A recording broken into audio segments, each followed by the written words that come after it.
vamos a hacer un par de problemas de densidades de tracción. En este primero me están diciendo que tenemos una probeta de aluminio cuya tensión de rotura, vamos a ir poniendo ya datos, es de 100 megapascales, cuya sección es rectangular, es decir, que si le pegamos un corte transversal a la probeta, lo que vamos a obtener es un rectángulo de 4 centímetros en un lado y de 2 centímetros en el otro. Me están diciendo que la longitud inicial de la probeta es de 30 centímetros, que la fuerza a la que estamos sometiendo la probeta es una fuerza de 10 newtons, es decir, de 10 kilonewtons, y que en estas condiciones el alargamiento que sufre la probeta es de 5,3 por 10 a la menos 3 centímetros, y que además es elástico, lo cual significa que lo que está ocurriendo que se está cumpliendo la ley de Hooke, que me dice que la tensión es proporcional al módulo de elasticidad por el alargamiento, perdón, por la deformación unitaria, siendo la deformación unitaria el cociente entre el alargamiento y la longitud inicial. Es conveniente que hasta que no le cogéis el tranquillo a los problemas de tracción, primero os dibujéis una gráfica típica de ensayo de tracción para un metal. Tensión en el eje Y, deformación en el eje Z, en el eje X y nuestra curva, en la que tendríamos una parte lineal delimitada por el límite elástico en el que se cumple la de Hooke, y la tensión máxima, que es la tensión de rotura. Recordad que la tensión de rotura es una tensión en la que aparece el fenómeno de estricción, y aunque no está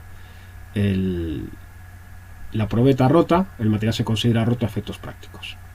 Bueno, pues vamos con el apartado A, que me está diciendo que calculemos la tensión y la deformación en el momento de aplicar esta carga de 10 kilonewtons y en el momento de retirarla. Lo hacemos primero para la carga aplicada. La tensión es el cociente entre la fuerza aplicada y la sección de la probeta. La sección en este caso es fácil de calcular porque es una sección rectangular de 4 por 2 centímetros. Pero ojo, dado que tenemos en megapascales la tensión de rotura, y vamos a calcularlo también todas las tensiones en megapascales, es muy fácil obtener megapascales directamente si dividimos newton entre milímetro cuadrado. Por lo tanto, la sección no la vamos a calcular en centímetros cuadrados, sino que la vamos a calcular en milímetros cuadrados. Por lo tanto, multiplicamos 40 por 20 y tenemos nuestra sección de la probeta, que son 800 milímetros cuadrados.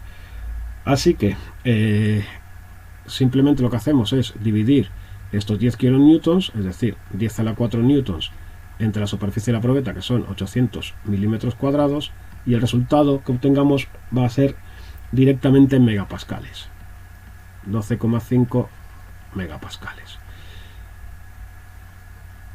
Para esta para esta tensión aplicada, la deformación que va a ocurrir es el alargamiento producido entre la longitud inicial.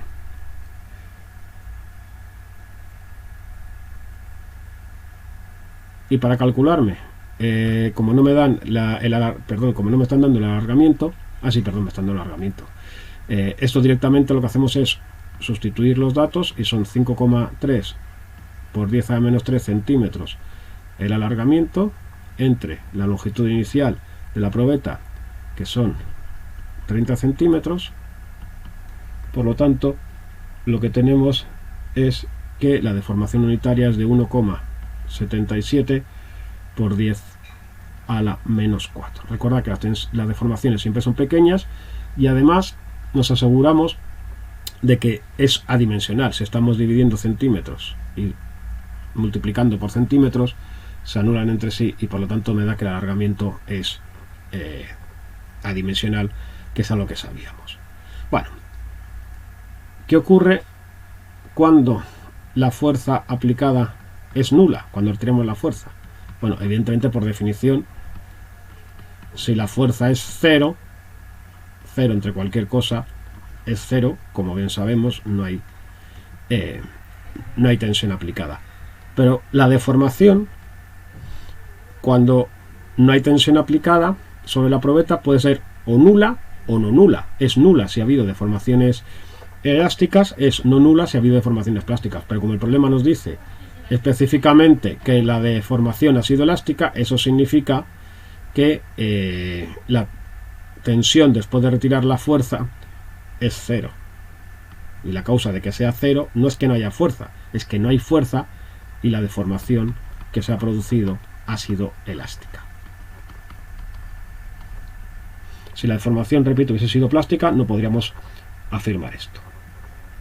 Bueno, en el apartado B lo que me están pidiendo es el módulo de elasticidad del aluminio.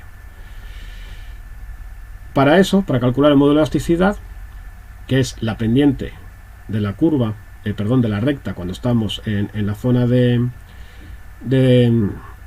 la zona de deformaciones elásticas, la puedo calcular si no tengo la curva. Sacando la pendiente la puedo calcular dado una tensión,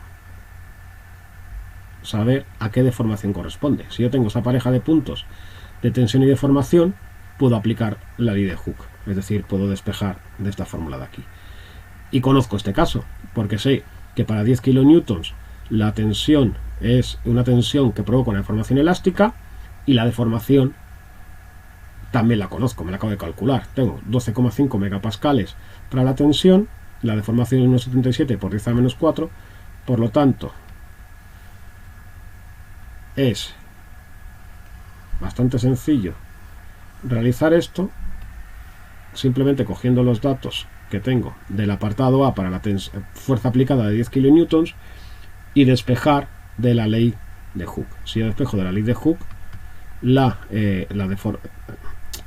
el módulo de elasticidad es sencillamente dividir la tensión entre la deformación. Si yo divido la tensión entre la deformación, la tensión hemos visto que son los 12,5 megapascales, la deformación producida por esta tensión 1,77 por 10 a la menos 4, y aquí tengo el módulo de elasticidad del aluminio que serán 7,08 por 10 a la 4 megapascales. Recordad que los módulos de elasticidad son altos y tienen exactamente las mismas dimensiones que las tensiones, van en megapascales. Bueno, ahora nos dicen, bueno, imaginemos que en vez de aplicar esta tensión que me está produciendo una deformación de 10 a 1,77 por 10 a menos 4, la tensión que tengo en el primer apartado entre la deformación que he calculado, vamos a ver qué fuerza tendríamos que aplicar si queremos tener una deformación de 10 a la menos 4. En este caso, antes de hacer el problema, tendremos que ver que como la deformación que me piden es menor que la deformación del apartado A, dos cosas. Primero, seguimos en la zona elástica, podemos aplicar la ley de Hooke. Y segundo, que esa deformación tiene que ser menor que la que he obtenido en el apartado A. Por lo tanto, con estas consideraciones vamos a calcular cuál es el resultado del apartado C, es decir, qué fuerza tendríamos que aplicar para obtener una deformación de 10 a la menos 4. Sabemos que la fuerza es la tensión por la superficie. La superficie no ha cambiado, porque como estoy lejos de la restricción, sabemos que la superficie va a ser siempre la misma. Lo que tengo que hacer ahora es calcularme cuál es la tensión que haya aplicado en ese momento. Como sé que cumple la ley de Hooke, la tensión la voy a calcular multiplicando el módulo de elasticidad que me he calculado en el apartado anterior por la deformación.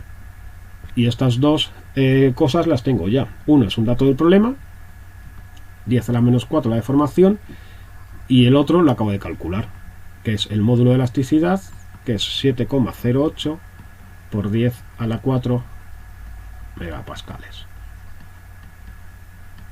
Por lo tanto, si yo estoy si lo que hago es combinar estos dos datos, la tensión producida con la deformación, la tensión producida, el módulo de elasticidad por la deformación, los 10 a la menos 4 se me anulan y lo que tengo es que la tensión que ha producido esta deformación es 7,08 por 10 Ay, perdón. Ay. Los megapascales se anulan entre sí y lo que tengo son 7,08 directamente megapascales. Esta será la tensión que provoca esa nueva deformación. Pero a mí no me piden esto. A mí lo que me están pidiendo es la fuerza que está provocando esa deformación. Por lo tanto, lo que tengo que hacer es multiplicar los 7,08 megapascales que acabo de obtener por la superficie, que sabemos que eran 800 milímetros cuadrados, y el resultado que nos dé sabemos que va a ir directamente expresado en newtons. Por lo tanto, 7,08 por 800, recuerda que los megapascales son newtons entre milímetro cuadrado, vamos a ponerlo por aquí porque no me cabe, tenemos que la fuerza van a ser, esa fuerza que provoca esa deformación es 5.664 newtons. Como sabíamos, una fuerza inferior a la fuerza del primer apartado, que era una fuerza de 10 kilonewtons, de 10.000 newtons. Finalmente, el apartado D me está diciendo que cuál es el coeficiente de seguridad en el momento de la carga máxima. Recordad que lo que se hace en estos casos es, para asegurarnos de que el material puede soportar sobretensiones, lo que se hace es, bueno, vamos a hacer que trabaje con una tensión de trabajo que esté suficientemente alejada del límite de rotura, de tal manera que si hay una sobrecarga, esa sobrecarga puede hacer que a lo mejor me venga hasta aquí nada más la tensión aplicada, pero si me viene la tensión aplicada hasta este punto no tengo ningún problema porque estoy todavía lejos de la tensión de rotura. De tal manera que se define el coeficiente de seguridad como el cociente que hay entre la tensión de rotura y la tensión a la que estamos trabajando. Como dice que es la carga máxima, es la del primer apartado, los 12,5 megapascales. Por lo tanto, lo que voy a hacer es dividir la tensión de rotura, que es un dato del problema, que son los 100 megapascales, entre la tensión máxima, que son los 12,5 megapascales del primer apartado. Si hacemos esta cuenta, lo que nos está dando es que hemos estado trabajando con un coeficiente de seguridad de 8, que también es adimensional porque estamos dividiendo dos tensiones entre sí. Y con esto tendríamos hecho el primero de los dos problemas que íbamos a hacer. Vamos por el segundo.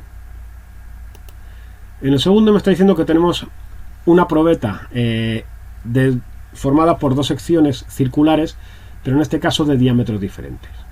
Una de un diámetro de 4 centímetros, la que tenemos a la izquierda, y otra de un diámetro de 8 centímetros, la que tenemos a la derecha. Sometemos a esta probeta a un esfuerzo de tracción de 400.000 newtons, 400 kilonewtons para hacerlo más corto. Es un acero que tiene un alto módulo de elasticidad, en este caso 2 por 10 a la 7 newtons centímetro cuadrado. Me está diciendo que el límite elástico del acero es de 50.000 newtons por centímetro cuadrado y me piden que calcule las tensiones en cada una de las zonas, alargamiento experimentado, fuerza máxima y alargamiento de la fuerza máxima. Bueno, lo primero, no nos volvamos locos con las unidades. Si no nos piden explícitamente que calculemos las cosas en megapascales, no hace falta que estemos cambiando continuamente de newtons centímetro cuadrado a newton milímetro cuadrado para tener los megapascales. Lo dejamos como está, newton centímetro cuadrado, y con eso tenemos suficiente. Dicho esto, vamos a empezar a hacer el problema en su apartado A. Y para ello vamos a tener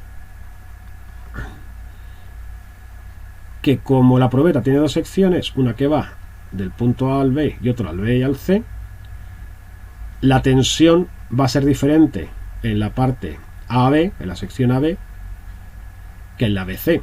Va a ser diferente y además va a ser mayor en la AB que en la BC porque la probeta tiene menos sección. Por lo tanto, me tengo que calcular primero la tensión que hay en la sección AB, como la fuerza aplicada, que es la misma para las dos, entre la superficie de la sección AB. como la sección es circular, esto es pi cuartos por el diámetro que hay de la sección AB al cuadrado, pi cuartos por los 4 centímetros al cuadrado, pues esto es 4pi o 12,57 centímetros cuadrados. Con estos dos datos me voy a la fórmula de la tensión. La fuerza aplicada es de 400 por 10 a la 3 newtons. La sección de la probeta es de 12,57 centímetros cuadrados. Por lo tanto, voy a obtener en esta zona de la probeta una tensión de 31,83 por 10 a la 3 newtons por centímetro cuadrado, que ya hemos dicho que no hace falta hacer cambios de unidades, porque no nos piden explícitamente que lo tengamos en megapascales.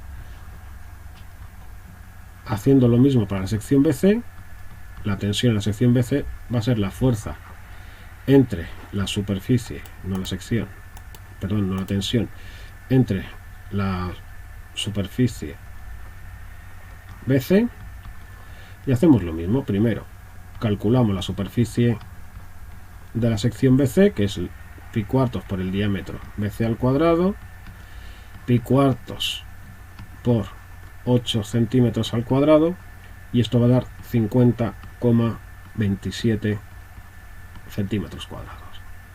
Si cogemos este dato y sustituimos aquí, 400 por 10 a la 3 newtons entre los 50,27 centímetros cuadrados, obtengo una tensión de 7,96 por 10 elevado a 3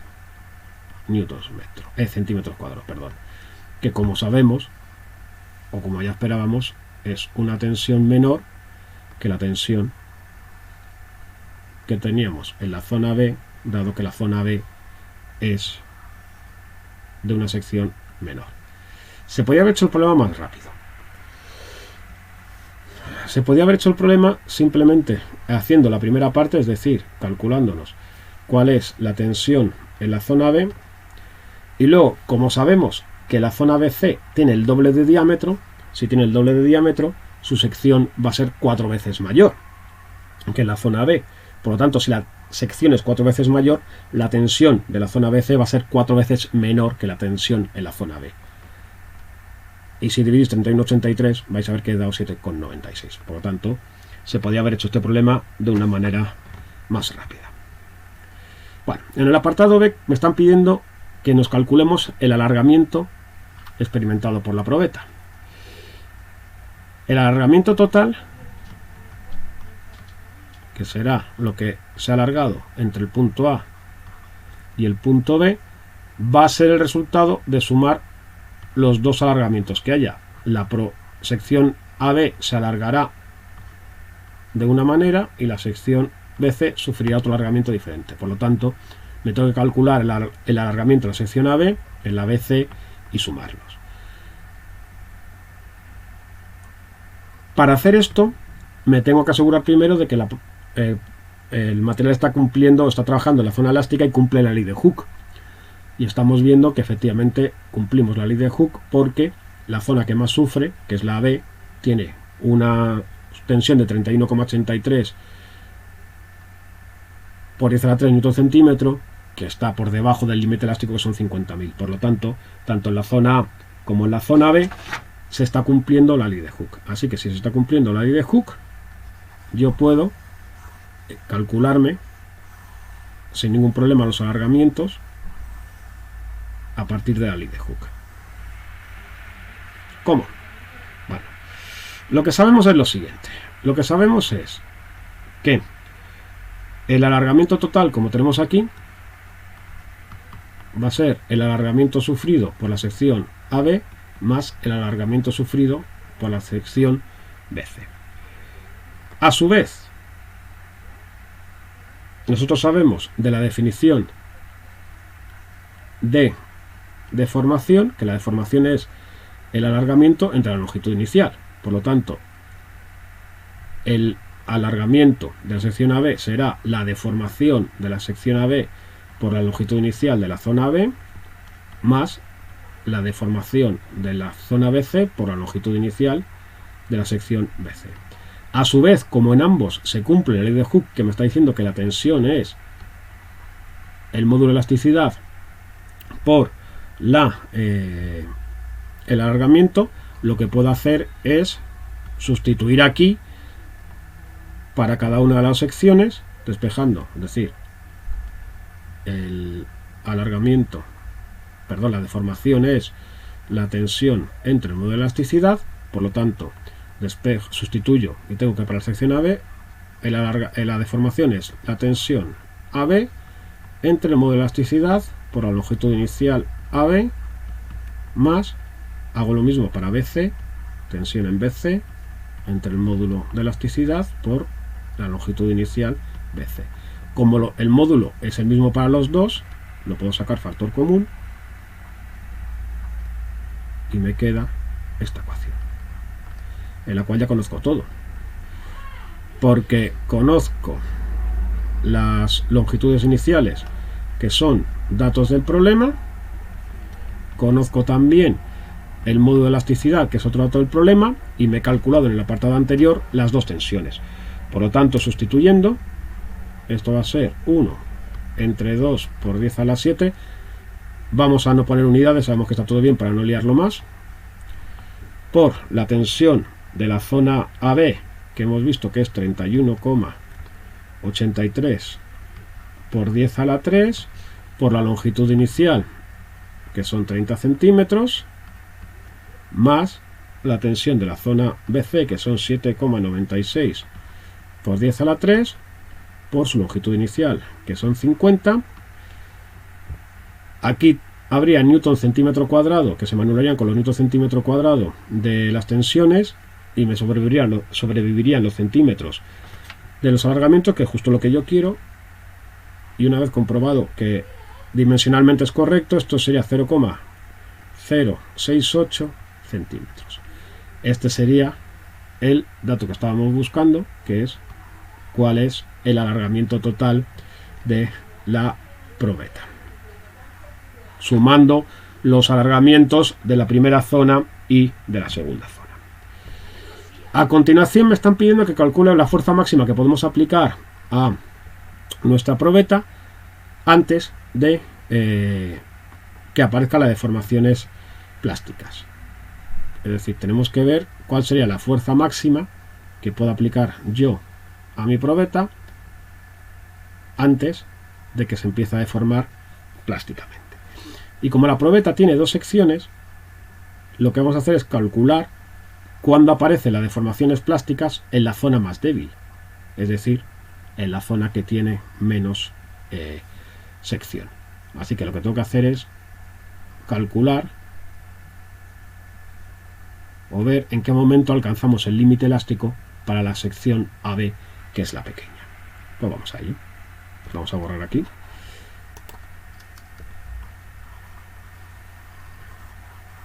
Y lo que tenemos es lo siguiente.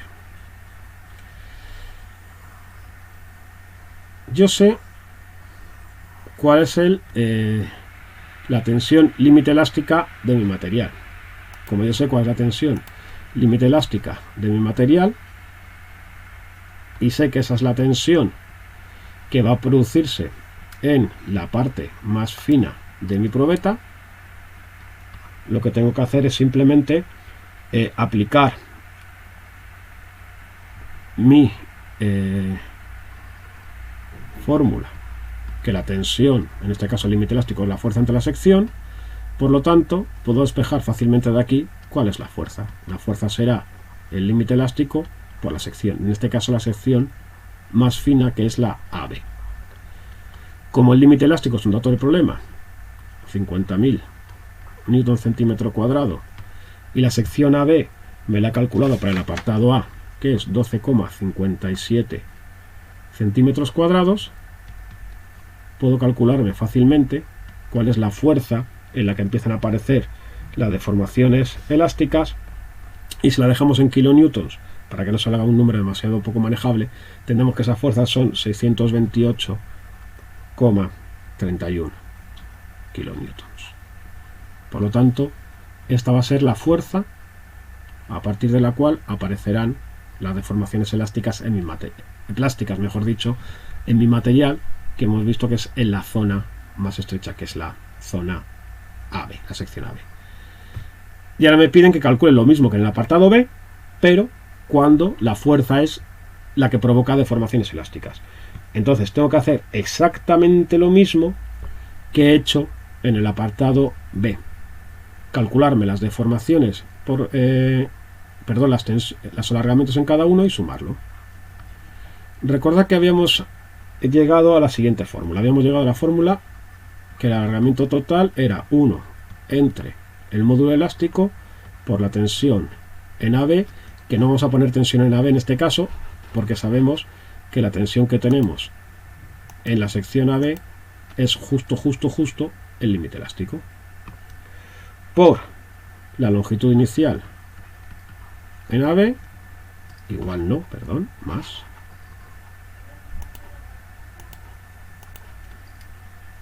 la tensión que aparecerá ahora, que será diferente de la que he calculado en el apartado A, en la zona BC por la longitud inicial BC. Bueno, pues lo que tengo que calcularme es precisamente cuál es esa tensión que va a aparecer en la zona BC. Es la fuerza que ha provocado la deformación elástica entre la superficie, esa fuerza acabamos de ver que son 628,31 por 10 a la 3 newtons, entre la sección, que sigue siendo la misma que en el apartado A, 50,27 centímetros cuadrados. Esto me da una tensión de 12.500 clavados, 12.500 newton centímetro cuadrado.